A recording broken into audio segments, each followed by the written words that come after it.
বৈষম্যবিরোধী আন্দোলনের মুখে গণরোষ থেকে বাঁচতে অনেকটা বাধ্য হয়ে গত ৫ই আগস্ট দুপুরে সাবেক প্রধানমন্ত্রী শেখ হাসিনা বোন শেখ রেহানাকে সঙ্গে নিয়ে হেলিকপ্টার যোগে গণভবন ছেড়ে ভারতে পালিয়ে যান।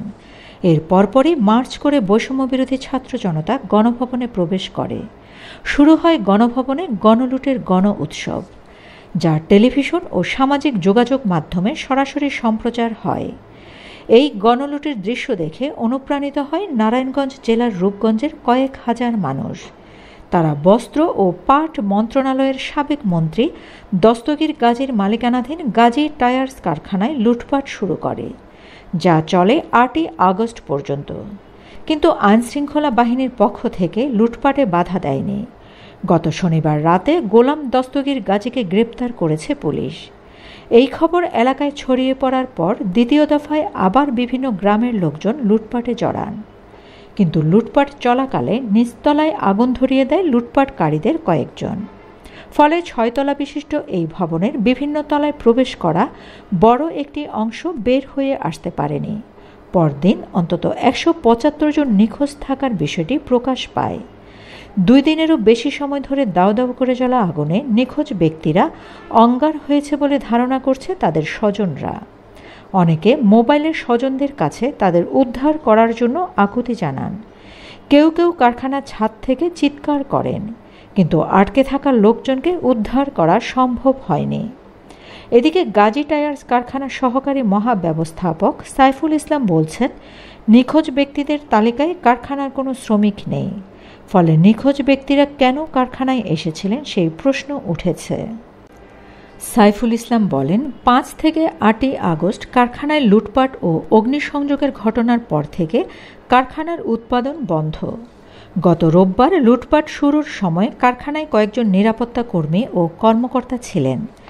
মাইকে ঘোষণার পর লুটপাটকারী ব্যক্তিরা কারখানায় ঢুকতে শুরু করলে পরিস্থিতি নিয়ন্ত্রণের বাহিরে চলে যায়। তখন তারা কারখানার বাহিরে চলে যান। সাইফুল ইসলাম আরও বলেন, লুটপাটের এক পর্যায়ে লুটপাটকারী দুই পক্ষের মধ্যে সংঘর্ষ হয়। রাত ৯টা নাগাদ কাঁচামালের গুদাম হিসেবে ব্যবহৃত ৬ তলা ভবনে লুটপাট চলতে থাকে। এরই মধ্যে কে বা কারা ভবনের নিচতলায় আগুন দেয়। তখন লুটপাটকারী ব্যক্তিদের একটি অংশ ভবনে আটকে পড়ে বলে তারা শুনেছেন। হামলার ঘটনার পর পুলিশের কোনো সহযোগিতা পাওয়া যায়নি বলে অভিযোগ করে সাইফুল ইসলাম বলেন, লুটপাট শুরুর পর থানাসহ আইনশৃঙ্খলা রক্ষাকারী বাহিনীর বিভিন্ন জায়গায় জানিয়েছে, পুলিশ আসেনি। পরে সেনাবাহিনীর একটি দল কারখানার ফটকের সামনে আসে, কিন্তু ১০ মিনিটের বেশি দাঁড়ায়নি। রাতে আগুন দেওয়ার পর ফায়ার সার্ভিস আসে। শুরুতে আইনশৃঙ্খলা রক্ষাকারী বাহিনী তৎপর হলে এমন নিখোঁজের ঘটনা ঘটত না। আগুন দেওয়ার পৌনে ৩ ঘন্টা পর রাত পৌনে ১২টার দিকে ঘটনাস্থলে ফায়ার সার্ভিস যায়। তার আগে ভবনে আটকে পড়া লোকজনের কেউ কেউ ভবনের ছাদ থেকে তাদের বাঁচাতে চিৎকার করেন। নারায়ণগঞ্জ গণপূর্ত বিভাগের উপবিভাগীয় প্রকৌশলী সাইফুল ইসলাম বলেন, তাদের প্রকৌশলীদের একটি দল মঙ্গলবার দুপুরে ভবনটি পরিদর্শনে আসেন। আগুন নিভে গেলেও ভবনটিতে তখনও অতিরিক্ত উত্তাপ ছিল। ফলে তারা ভবনের ভেতরে প্রবেশ করতে পারেননি।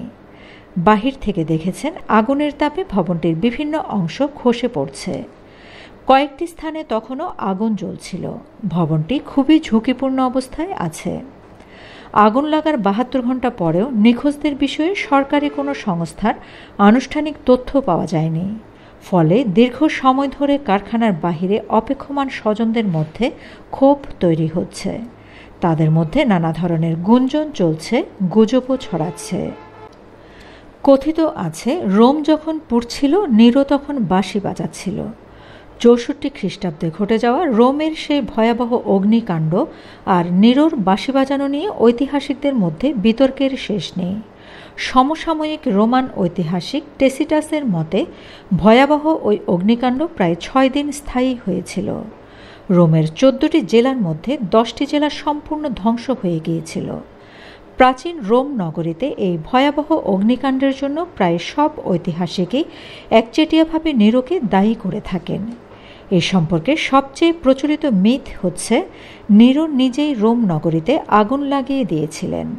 শুধু তাই নয়, ওই ভয়াবহ অগ্নিকাণ্ড তিনি তার প্রাসাদে বসে দেখছিলেন এবং মনের সুখে ভায়োলিন বাজিয়ে তা উপভোগ করেছিলেন।